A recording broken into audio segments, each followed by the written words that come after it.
Hi, friends. My name is Rich Velotis. I'm the lead pastor of New Life Fellowship Church in Queens, New York City, and the author of Good and Beautiful and Kind.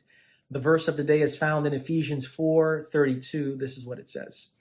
Be kind and compassionate to one another, forgiving each other, just as in Christ God forgave you. There are some words that when we hear it cause an immediate reaction, sometimes positive, sometimes negative. And forgiveness is one of those words. Paul says that we are called to be kind and compassionate to one another, to forgive each other just as God in Christ did to us. And here's some things that we have to note about forgiveness. First of all, forgiveness doesn't mean forgetting what someone has done. Forgiveness doesn't mean that there are no consequences to what others have done.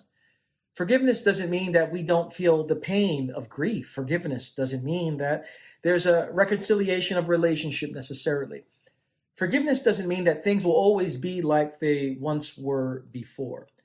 But it does mean freedom from interior bondage.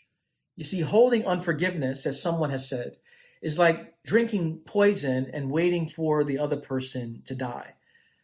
When we forgive, we might not feel it immediately, but we are actually being set free. And not only that, we express what God has done for us in Christ. The forgiveness of God is one of the most beautiful pictures of grace. And God knows all that you've done. God knows all your mistakes, your hangups, your addictions, your bad attitude.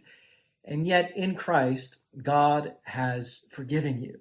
And the invitation on this day is to meditate on that beautiful forgiveness, and then ask God to do that work through us.